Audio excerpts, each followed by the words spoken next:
Performance Max. No matter where you turn in Google Ads, it's always recommending Performance Max. For e-commerce businesses, yes, PMax was designed for you. For local businesses, yes, you can set up PMax for local objectives. But what about lead generation businesses? Does Performance Max work for lead gen? And can you use value-based bidding? Let's find out. I'm your host, Jyll Saskin Gales. I spent 6 years working for big brands at Google, and now I work for you. This is Inside Google Ads, episode 37, Lead Gen.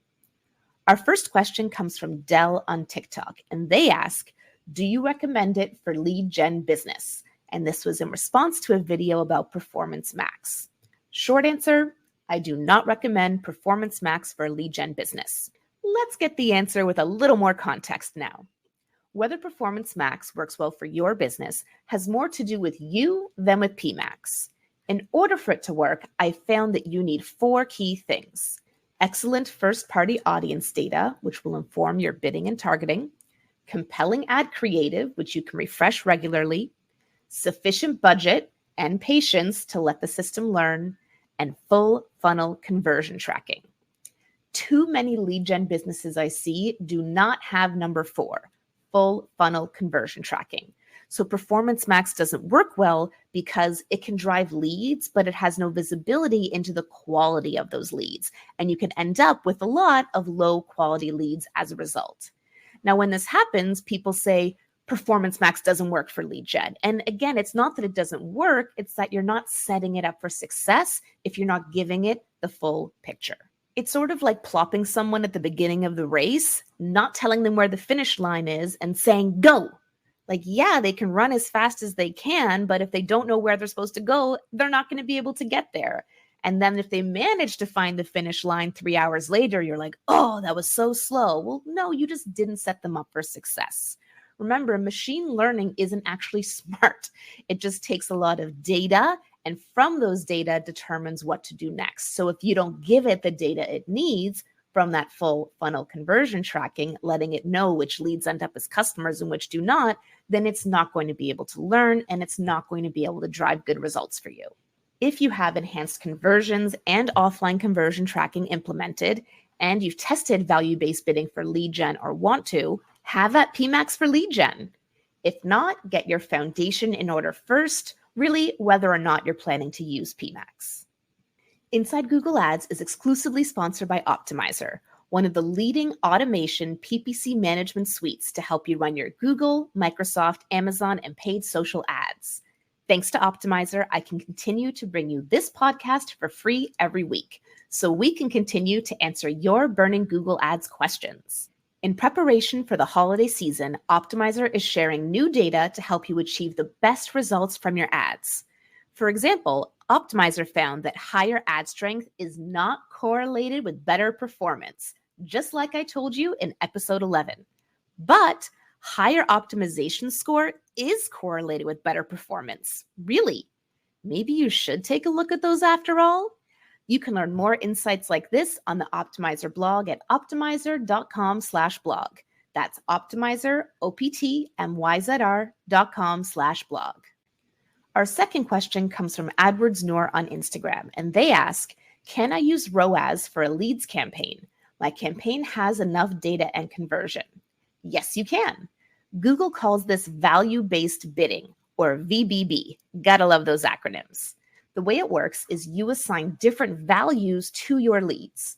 For example, maybe a lead has a value of 10, and after sales reaches out to them, if they're determined to be a qualified lead, they get a value of 50. And from there, if they turn into a customer, they get a value of 500. I'm just making those numbers up, but you can also make up a scoring system like in that example. Alternatively, you can use your real revenue numbers and conversion rates to help value-based bidding work. For example, let's say your average revenue per order is $1,000. And let's say that 10% of your leads become customers. Well, 10% of 1,000 is $100. So the value you would assign to a lead is $100. And then if that lead becomes a customer, you would add $900 in value to that lead to recognize the full $1,000 average order value. Or you could put in the actual value that customer had.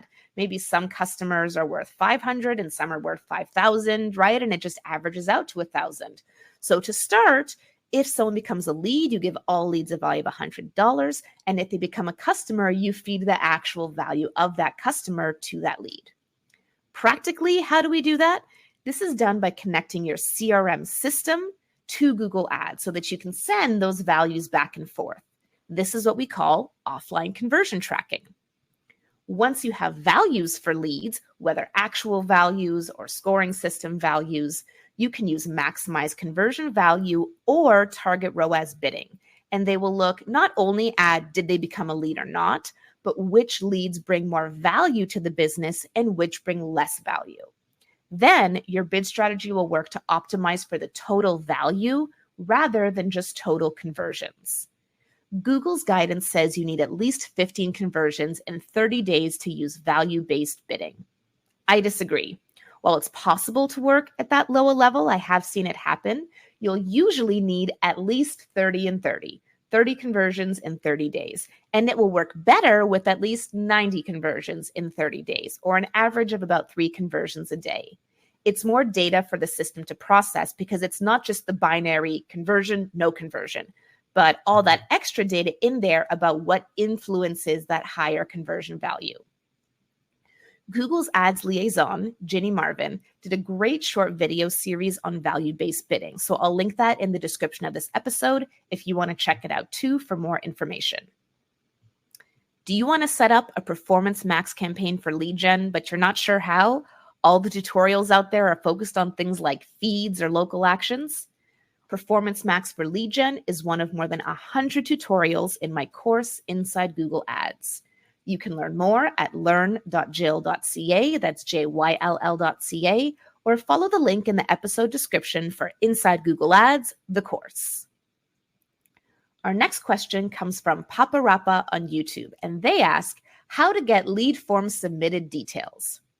The lead form asset is one of 12 assets you can add to your Google Ads campaigns, and it gives the option for a lead form to appear alongside your ads within the ad unit itself. You can add lead form assets to search, video, Performance Max, and display campaigns.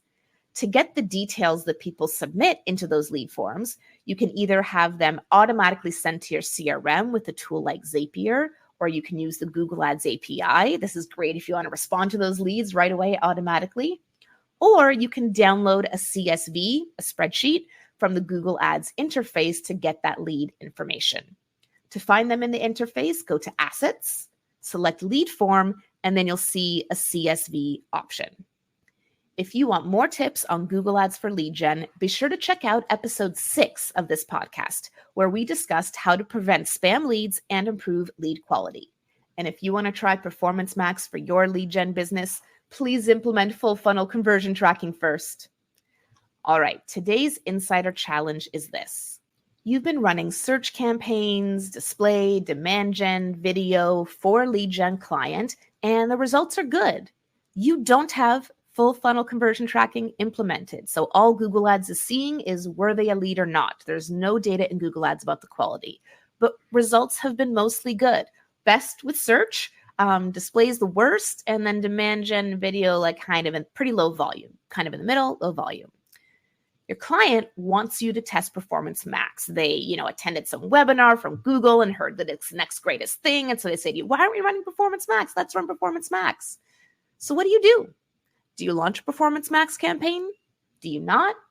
You can participate by sending me your response to this challenge or any episode's challenge. The beauty of the Insider Challenge is there's no right or wrong answer, just an opportunity to stretch your brain on real-life Google Ads problem solving.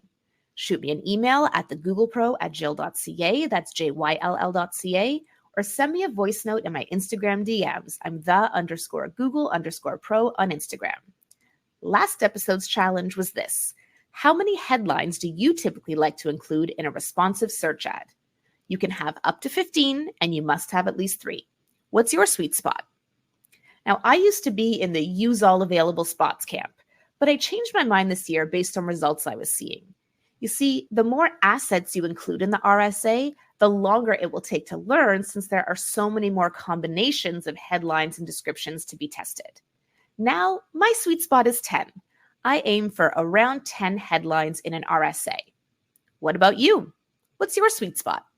Shoot me an email at thegooglepro@jyll.ca, that's JYLL.ca, or send me a voice note in my Instagram DMs. I'm the_Google_pro on Instagram. I'm Jyll Saskin Gales, and I'll see you next time inside Google Ads.